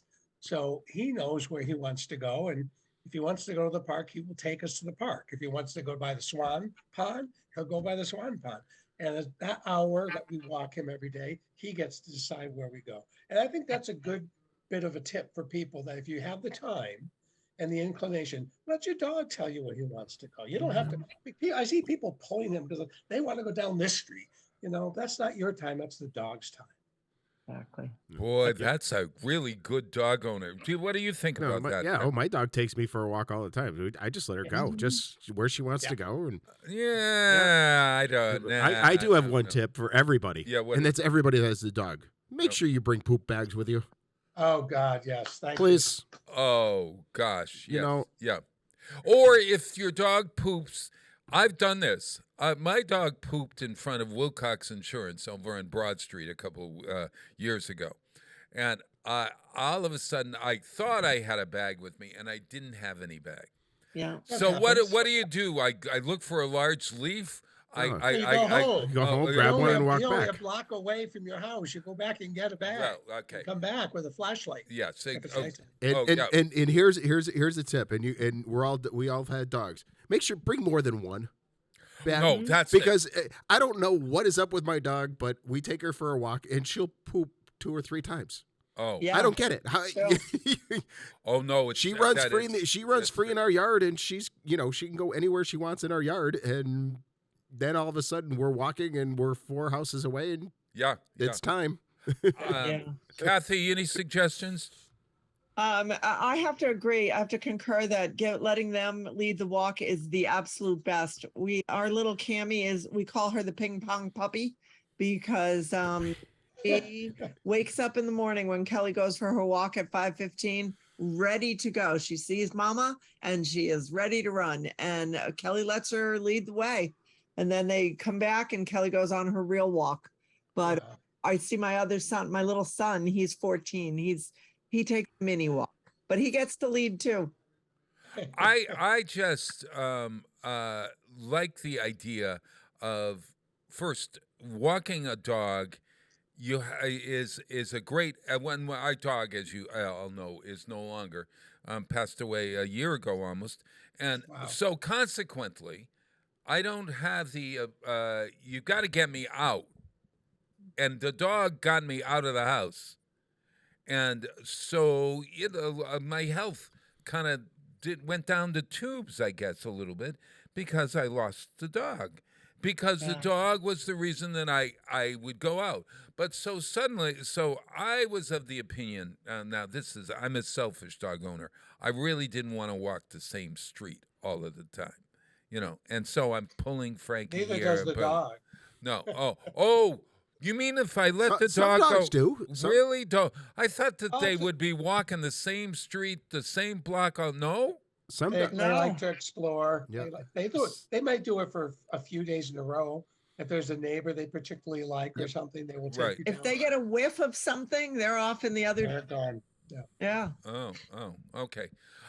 My suggestion is to they sell these things that hook onto your leash that have bags within them. Yep. So you're always in a supply as long as you check to make sure that you have within that thing. Yep. But then my problem, Jenny, the dog would poop in the middle of the night walk. And I would say, okay, I know exactly where they pooped. So I go home, I get a bag, and then I come back. And you can't find it. I can't find it. Right. Yeah. First of all, it's hard to believe. So what? Of all people, your dog was the size of a small Shetland pony. Yes. And it's hard to believe you would ever leave the house without a bag to begin with. Oh, I know. I know that. True. Or at least a trash bag. Oh, yeah. Hefty bags. Yeah. Hefty bags. But that's happened to me. Absolutely. The one or two times I've actually not have a bag with me. It's nighttime. I couldn't find it. And I swore I could find it. Oh, yeah. If it's during the daytime, would it be okay to knock on somebody? I went into Wilcox Insurance that day that when the dog pooped. First, I thought everybody is guilty. I mean, you see, if it's in the daylight, people are driving by, the dog poops, and you're standing there. You got to pretend, at least, to pick up the poop. Yes. Otherwise, you're going to be considered a non-pooper scooper. Okay? So I went into non-pooper scooper. Yeah, I went into Wilcox Insurance, And I said to the woman there, oh, she's lovely, Lisa, and I said, I can't believe it. My dog, can you get me something?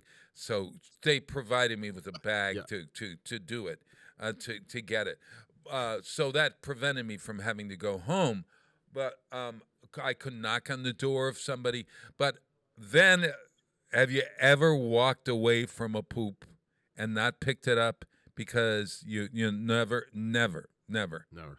All right, so if you're going home to get the bag, but you have to pretend to pick up the poop. No, I just turn around, walk home, and walk back.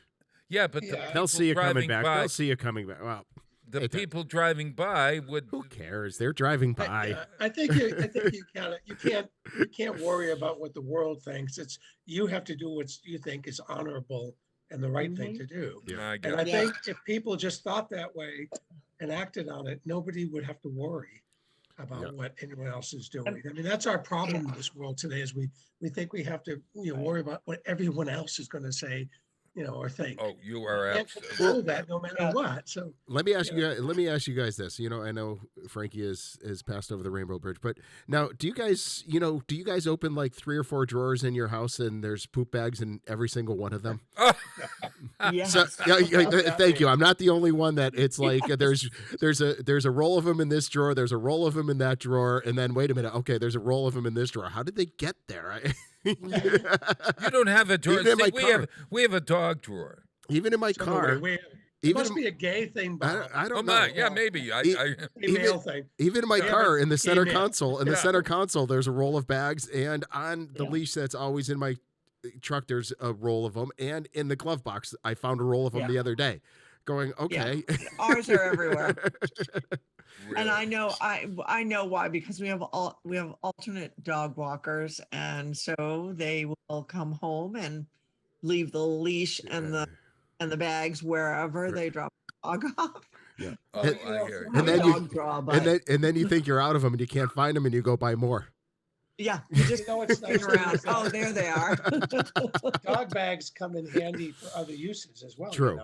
A wonderful April Fool's Day joke is when I pack Michael's lunch in the morning before he goes to work, because he's good enough to be working so hard for our household.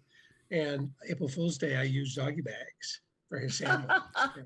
You use doggy bags for a sandwich? Yes. Yeah. Or vice versa. You could use, if you run out of doggy bags, you could use sandwich little bags. Hello, Big Y plastic bags. Oh yeah. No, it's exactly right. It's exactly. Well, we've exhausted the walking your dog. Yes. So we haven't even touched well, because that it's subject. National Bag. What about when your dog gets sick? That's the tough thing.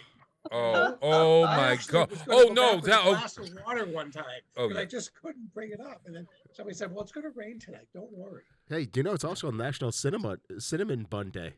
Yeah, it is. So there's a change of subject. Let's go to cinnamon buns. Yeah. All right. Yeah. Bob was supposed to make.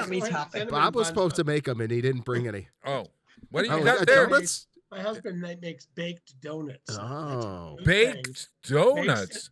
Baked apple cider donuts. What? Ooh, no fat. Oh yummy. My! We got to have that recipe. You have so wait a minute. So they're not fried or anything. Yeah, you don't have to fry donuts. You can bake them. They come out incredible. Yeah.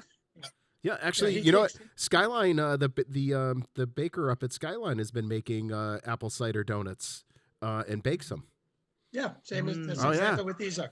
Oh, I gotta look for a recipe. Trust me, I bought a 3-pack of them and they didn't last very long. They didn't make it very far. What they do is they take apple cider, and they reduce it. Right. 2 cups of apple cider reduced down to a half a cup, and that's the basis for the liquid that goes in the flour. And it makes a delicious donut. It's cakey. You have to like a cakey donut. But yeah. It's just like a donut. Yep. And does it have a little crispness on the outside? Yeah. Because what you do afterwards is you take a little bit of melted butter and add sugar into it, and then you dip it and all that to give it a crispy outside. Yeah. And you can also make donuts in your air fryer. Yeah, I was just my gonna say air that. fryer. That's what you're getting me for Christmas. An air fryer. An air fryer. Love the air fryer. So we could talk about air fryers. I've actually for made donuts with using biscuit. The Pillsbury biscuits.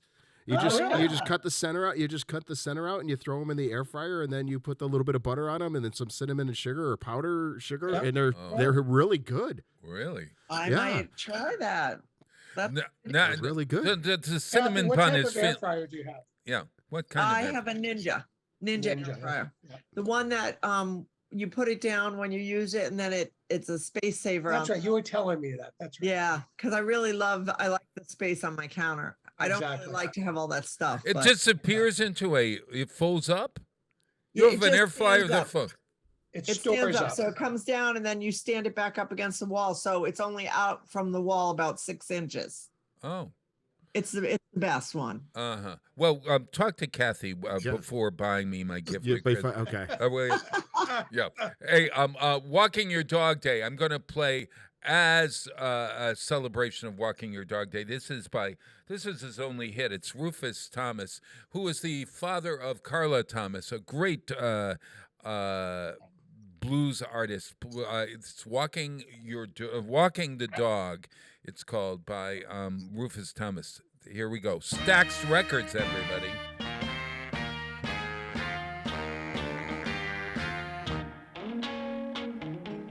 Mary Mac, dressed in black, silver buttons all down her back. Hello, tipsy toe. She broke a needle and she can't sew. Walking the dog, just a walking bird dog. If you don't know how to do it, I'll show you how to walk the dog. Come on now, come on. That's my mama for 15 cents. See the elephant jump the fence. He jumped so high, he touched the sky. Never got back till the 4th of July. Walking the dog, just a walking the dog. If you don't know how to do it, I'll show you how to walk the dog. Come on now, come on. Mary, quite contrary. Tell me, how does your garden grow? You got silver bells and you got cockle shells. Pretty maids all in a row. Walking the dog, just a walking the dog. If you don't know how to do it, show you how to walk the dog. Come on now, come on. Oh, just a walking. Just a walking.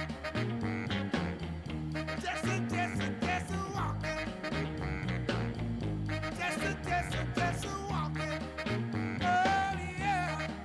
If you don't know how to do it, I'll show you how to walk the dog.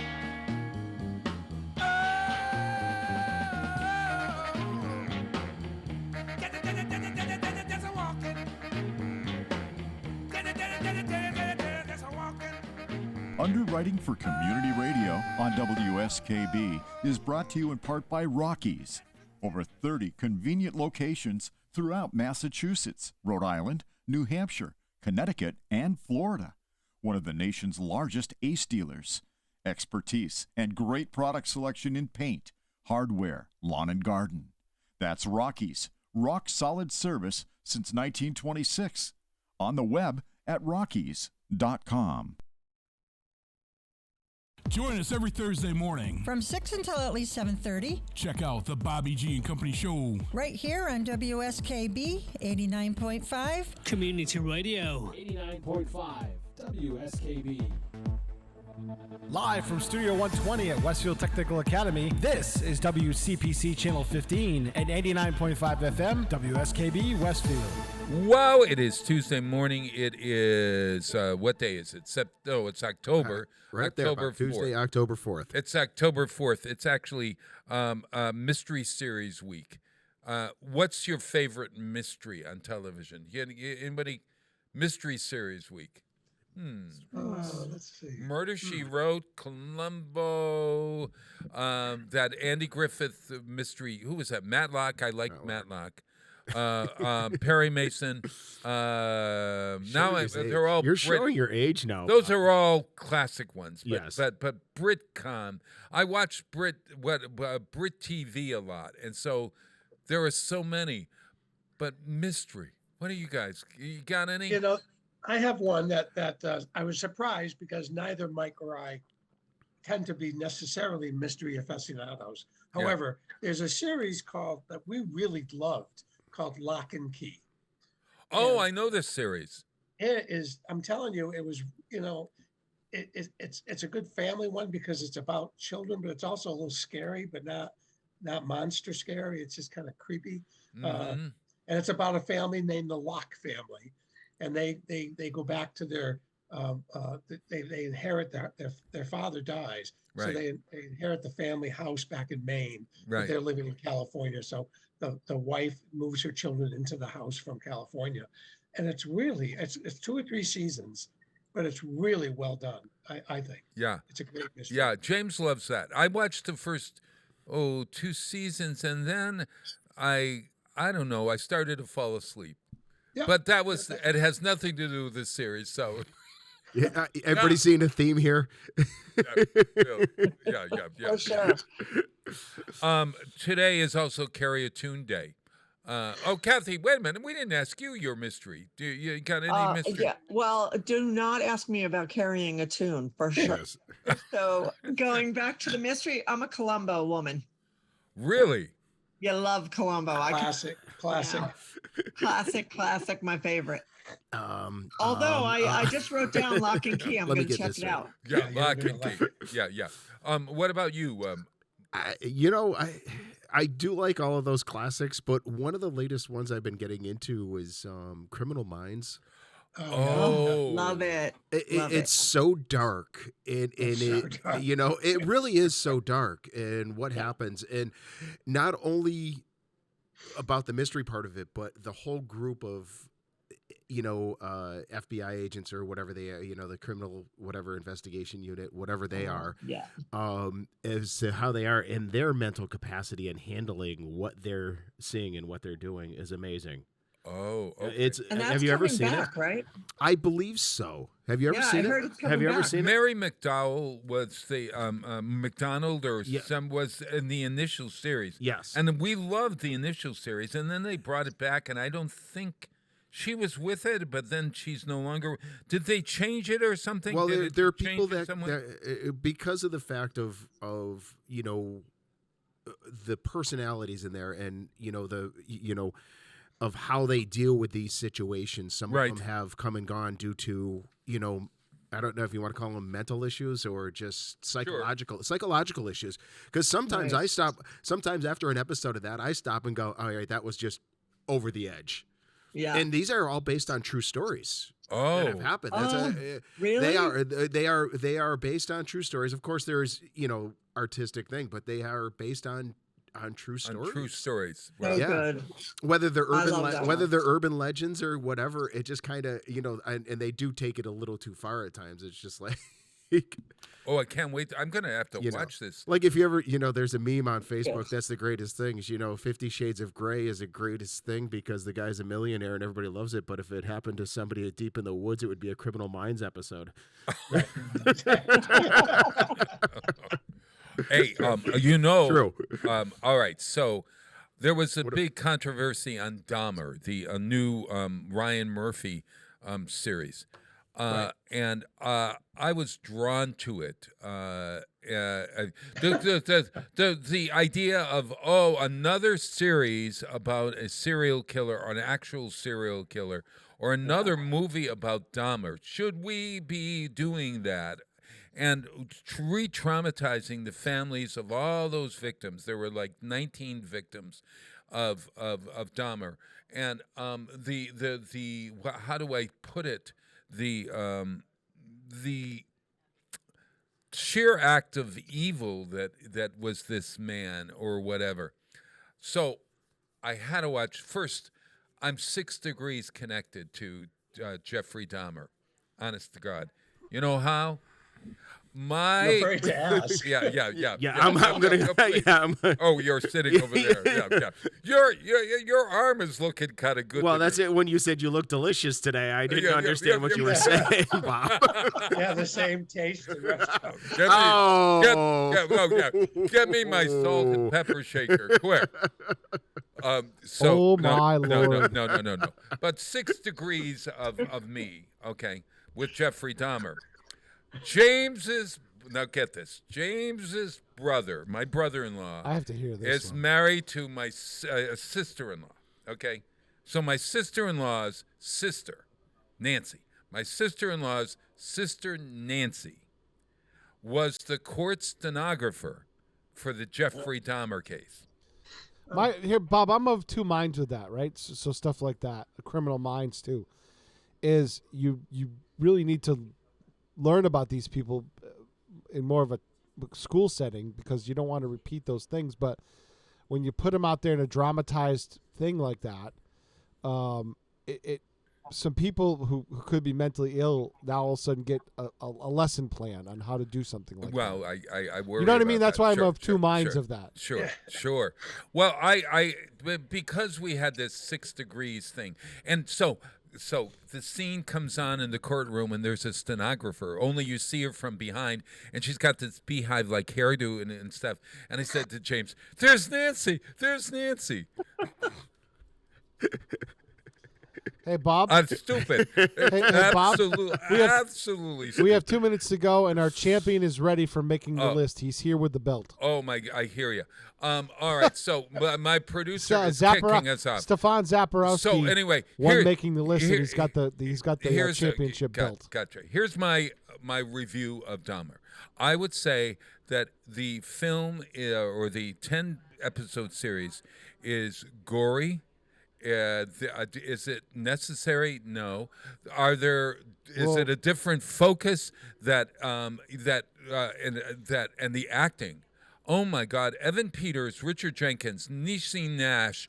Richard Jenkins was simply amazing. Unbelievable. Niecy Nash, my the favorite comedian. actors. Oh my God! Evan You Peters got to is see it for that. And there's more to the story when they focus on what happened to the other people in the story, and not necessarily on Dahmer. You get a real sense of stuff.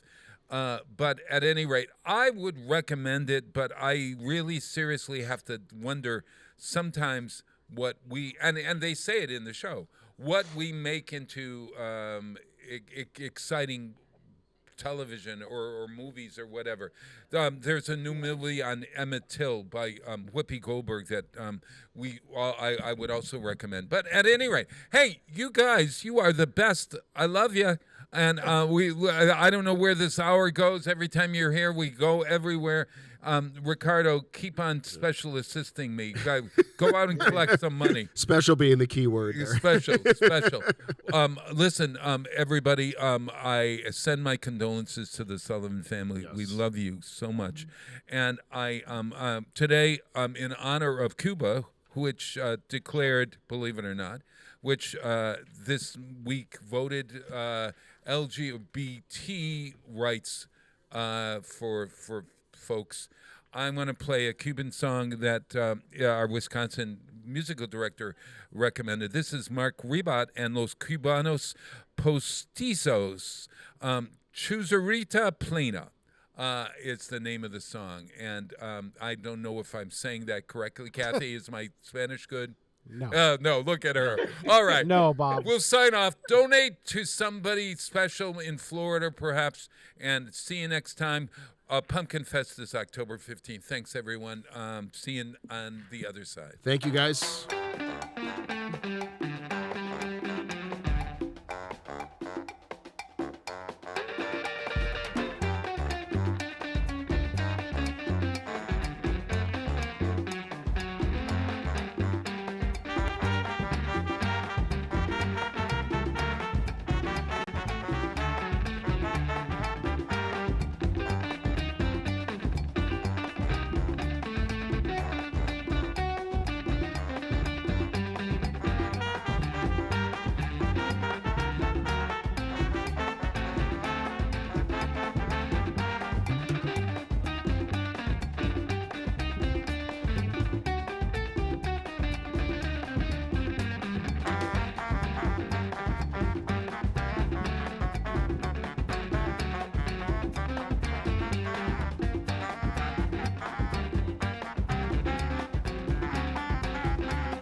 Underwriting for WSKB's community radio programming is brought to you in